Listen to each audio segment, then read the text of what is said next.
Il est 21h, bienvenue dans Zéro Marketing, l'émission qui parle de bouche-oreille pour réconcilier les Français avec l'économie telle qu'elle fonctionne et non pas telle qu'ils aimeraient qu'elle soit, avec des découpages en carton.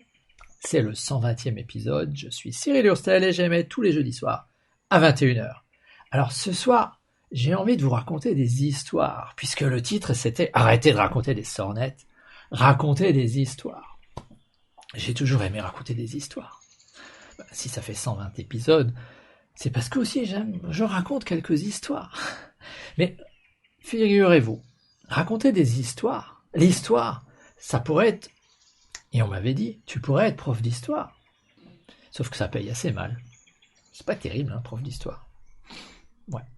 Et il y a mieux. On peut faire beaucoup mieux que ça en racontant des histoires. Et c'est tout l'objet de l'épisode de ce soir.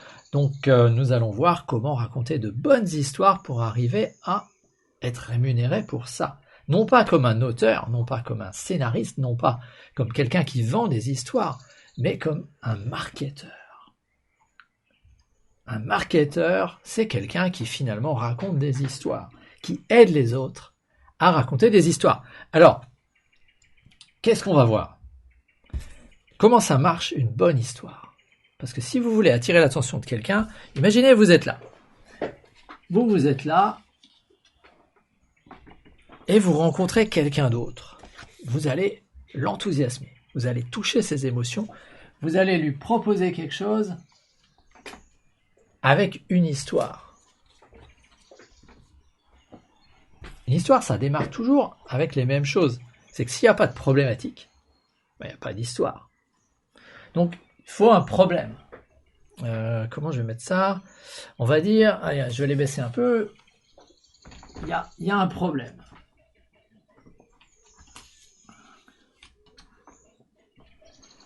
Vous êtes là, votre interlocuteur est là et il y a un problème. Il a un problème.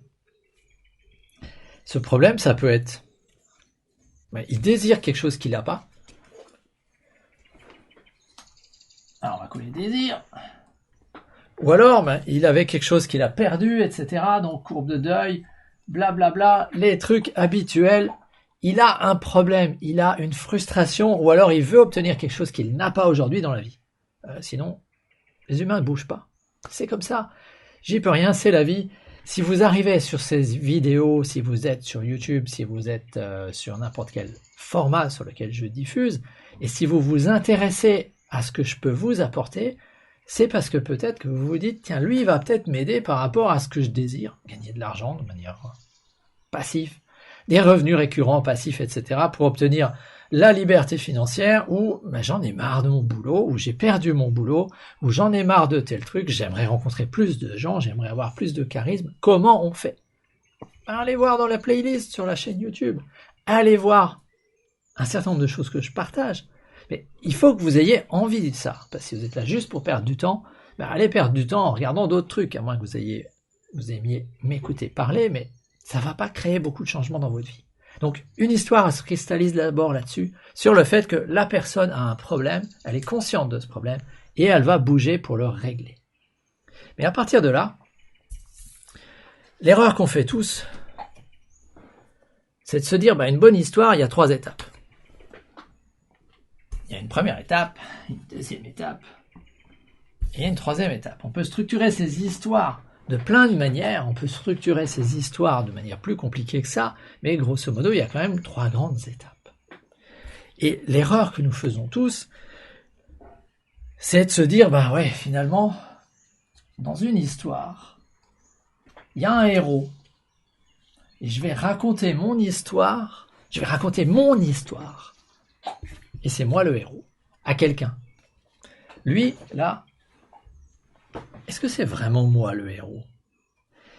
Et ça, c'est le grand enseignement, à mon sens, de l'utilisation des histoires pour en faire du marketing de bouche à oreille.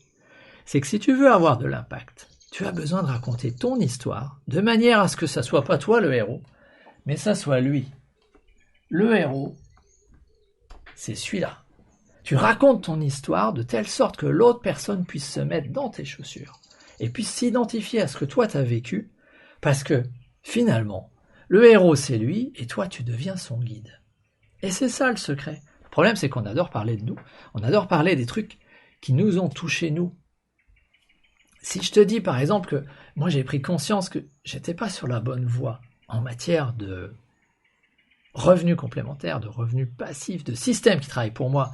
Lorsqu'on était en train de fêter avec mon épouse les 10 ans de mariage, j'avais pris une nuit dans un hôtel sympa où elle pouvait avoir des massages, enfin des trucs qui lui plaisent. Et sur le parking, je me suis dit, bah tiens, nous on a notre 806, à l'époque on avait une grosse bagnole, puisqu'on avait prévu d'avoir plein d'enfants, et on les avait déjà d'ailleurs, je calcule, on avait déjà 3 enfants, donc on avait une grosse bagnole, etc. Et puis je voyais des gens qui avaient des voitures plus prestigieuses, etc. Et je me disais, qu'est-ce qui fait que moi je peux venir que exceptionnellement, alors qu'on a des prestations là qui sont sympas et que j'apprécie énormément, alors que d'autres peuvent venir plus souvent? Pourquoi des gens qui ont l'air plus jeunes ont un niveau de vie supérieur au mien? Il y a quelque chose que je dois changer. Perte de statut social, perte de prestige, désir d'obtenir plus, c'était ça qui m'a poussé à changer. Donc c'est ce genre de dynamique-là, mais si je la raconte bêtement, en disant ben moi, cette histoire ne va pas porter. Par contre, si je la raconte de telle sorte que, en disant à l'autre personne, imagine, tu vois, j'étais sur le parking, et là je me suis dit, mais tiens, on a un vrai déclassement. Et si à ce moment-là, j'utilise quelque chose qui est de l'ordre de sa réalité à lui, si je connais un peu sa réalité, et que je vais mettre des éléments qui sont dans sa vie à lui, petit à petit, je change le fait que le héros n'est pas là, le héros est là. Et moi, je me transforme en guide. Donc je vais pouvoir lui montrer, le héros, il est là en fait. C'est pas toi le héros de tes histoires. Et ça, c'est fondamental dans le fait que les gens puissent se projeter. Et c'est pour ça que, finalement, on va raconter notre histoire de telle sorte qu'elle est là la couleur de celui à qui on l'a dit. Et finalement, on va lui apporter en racontant ce que nous on a vécu, on va lui apporter sa solution. Donc, vous voyez immédiatement que c'est assez facile de structurer une histoire. J'avais un problème, j'ai trouvé un guide, il s'est passé ça, et voilà la solution, et après, voici la vie que j'ai eue. J'ai obtenu ça, j'ai obtenu du succès, mais un succès sur lequel lui va pouvoir s'identifier. Et là où ça marche très très bien, c'est que si lui s'identifie à ça et qu'il s'identifie en tant que désir à ton succès, ben alors il va t'écouter pour être justement le pivot de cette histoire, pour être le fameux guide qui va aider le héros à se déplacer de « je désirais quelque chose, il y a des épreuves, appelle l'aventure, etc. » Donc là, je fais référence au bouquin qui est ici, The Writer's Journey. Parce que c'est comme ça qu'ils écrivent des histoires, finalement. Les grands trucs, que ça soit tous les grands mythes, les grandes histoires, etc., elles sont toutes bâties comme ça, quoi. T'as un héros, il lui arrive un problème. Alors, est-ce que on devrait, James nous demande, est-ce qu'il vaudrait mieux mettre le succès en premier? Ben, je pense pas, parce que quand tu prends toutes les grandes histoires, t'as pas le succès en premier. Je veux dire, dans la guerre des étoiles, par exemple, Luke, au début, c'est un paysan sur une planète. Et il y a le guide qui vient, Obi-Wan Kenobi, pour lui expliquer combien on a besoin de lui. Je crois que c'est Obi-Wan Kenobi, ouais, qui vient pour le chercher, pour lui expliquer que, voilà, il lui proposait de quitter cette planète. Et le désir de Luke, bah, c'est de quitter cette planète. Mais il sait pas réellement ce que va être le succès. Renverser l'Empire, etc., c'est trop loin. Et puis si en plus, à ce moment-là, tu dresses le succès avec l'ampleur que le guide en a peut-être vu, l'autre généralement voit aussi l'ampleur des épreuves, et l'ampleur des épreuves, c'est fatigant. Tout le monde veut aller au paradis, mais personne n'accepte de mourir. Donc si tu montres que ça va être super dangereux et difficile, ben ça va être super difficile de faire bouger la personne. Alors que si on se branche sur son quotidien aujourd'hui, et qu'on lui montre un cheminement possible, et je pense que c'est là que c'est vraiment très bon de raconter des histoires, c'est d'apporter des petits éléments de ce que ça pourrait être, sans apporter le comment. Finalement, pour déclencher le fait que lui, il va après vouloir en savoir plus pour revenir sur les étapes suivantes, pour avoir le, le, le mode d'emploi. Parce que si tu n'as pas le mode d'emploi, c'est difficile d'y arriver. Je veux dire, quel est l'intérêt de se lancer dans des... Il y a quelques personnes qui sont capables d'y arriver. Généralement, ils savent très bien d'où ils partent. Si on prend Christophe Colomb, par exemple. Christophe Colomb, le gars, vénitien, il trouve auprès de la cour d'Espagne de quoi se financer pour arriver à traverser l'Atlantique, parce qu'il a une vision de là où il veut aller. Mais c'est pas tout le monde qui a ça. Et en plus, elle est erronée, sa vision. Je dirais. Il est persuadé qu'en tournant dans l'autre sens sur la Terre, on va pouvoir contourner le blocage qu'il y a sur les routes des épices, puisque les Turcs ont pris Constantinople en 1453. Donc c'est bien pour ça que les Occidentaux se lancent à la circumnavigation, naviguer autour du monde, parce que la route terrestre, qui était la plus simple, est coupée. Donc maintenant, il faut trouver autre chose. Il a des calculs erronés, mais il a la volonté. Donc il sait très bien d'où il part, mais on n'est pas sûr qu'il ait vraiment compris là où il était arrivé. On pense qu'il était persuadé d'être arrivé vraiment en Inde. Parce que bien évidemment, ils savaient pas à quoi ressemblait l'Inde.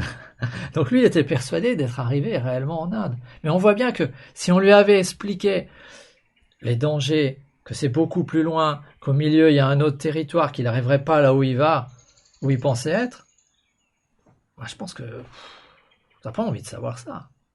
Donc clairement, le héros là, il a besoin d'avoir les premières étapes, mais certainement pas toute la douleur.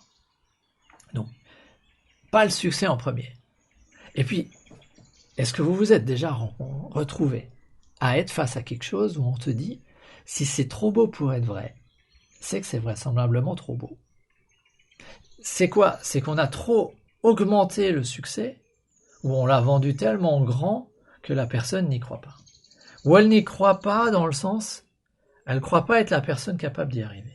Et c'est pas ce qu'on veut, parce que quand on fait du marketing de réseau, on a un produit ou un service à proposer aux gens, et ça marche d'autant mieux que les gens acceptent le produit ou le service, et qu'ils se voient distribuer le produit ou le service. Donc on est obligé de ramener ça à des éléments de base qui sont compréhensibles pour le plus grand nombre, et des petites avancées qui font que notre héros se voit régler son problème actuel avec un succès relatif ici. Il y a juste que quelques frappadingues qui ont une ambition démesurée, à qui tu peux dresser un succès gigantesque et qui, eux, vont être attirés par le fait que ces quelques éléments-là, qui sont statistiquement pas nombreux, vont être payés des millions pour le changement qu'ils arrivent à introduire. Et ils le valent. Parce que c'est pas facile à faire. Et on a tout le spectre de tous ceux qui veulent gagner 100 à 200 euros par mois de plus, financer les produits qu'ils apprécient, se payer des vacances, etc. C'est-à-dire des sommes qui changent pas une vie, quoi. Des sommes qui font pas la une du journal pour le loto. On te parle du dernier truc à 77 millions, pas à 7000 euros de bonus, quoi. On fait rêver les gens. Alors oui, on fait rêver les gens avec le loto, mais parce qu'au loto, il n'y a pas à franchir les étapes. Au loto, tu payes, t'achètes le ticket et c'est fait. T'es pas obligé d'avoir un guide, t'es pas obligé de te taper les étapes, etc. T'as pas tout ça, quoi. T'as pas quelqu'un qui vient te raconter, alors oui, toi, c'était compliqué, j'ai dû trouver tel truc, puis après, j'ai trouvé un bureau du loto, où là, il fallait que je trouve un stylo, j'ai inventé la plume, et j'ai coché les cases, et non, c'est 100% des gagnants ont tenté leur chance. Alors, regarde, tu mets le pognon, tu grattes quelques trucs, et c'est facile. Ça marche pas du tout sur les mêmes leviers psychologiques. Voilà. Pour moi, c'était super important de dire, arrêtons de raconter des sornettes, et quand on raconte notre histoire de notre point de vue, quelque part, on raconte des sornettes. Quand on raconte notre histoire en ne dévoilant pas le comment, mais en mettant des éléments dont on sait que la personne à qui on le raconte va être intéressée par ça, alors on le transforme en futur héros. Et on va pouvoir l'aider à franchir les étapes et à se reconnaître dans les succès que nous avons eus, ou ceux qu'on met en avant pour lui, de manière à ce qu'on puisse l'aider à aller atteindre son désir ou fuir ce qu'il veut fuir. C'est aussi simple que ça. Aidez les autres à obtenir ce qu'ils veulent et vous obtiendrez tout ce que vous voulez dans la vie. C'est pas de moi. Là-dessus, je vous dis, on va s'arrêter là ce soir. Semaine prochaine. Semaine prochaine, on va parler marketing de réseau, mais avec un consultant qui est du côté des entreprises. Je savais que ça existait sur le marché anglo-saxon. Je ne savais pas qu'il y en avait en francophonie. Donc j'en ai trouvé un. Ça va être très intéressant. Et puis c'est quelqu'un qui a eu beaucoup de succès en marketing de réseau et qui aujourd'hui conseille les entreprises sur un aspect qui moi m'intéresse parce qu'on parle toujours de l'aspect du client distributeur, mais qu'en est-il de l'aventure de l'autre côté? Il y a des avantages, il y a des inconvénients également chez eux. Donc ça va être à mon sens passionnant. Et ça sera le 121e épisode qui mettra fin à la 5e saison, puisque nous sommes à la fin de la 5e saison. Et la saison estivale, on verra ce qu'elle sera. Donc voilà, je vous donne rendez-vous jeudi prochain à 21h. Soyez au rendez-vous, nous accueillerons un invité. Et en attendant, si cette vidéo peut aider quelqu'un, cliquez sur j'aime, partagez-la et on se donne rendez-vous à la semaine d'après. Et si vous voulez plus d'histoires, rejoignez mon canal Telegram. Parce que petit à petit, je diffuse des histoires dans le canal Telegram. Allez, à la semaine prochaine!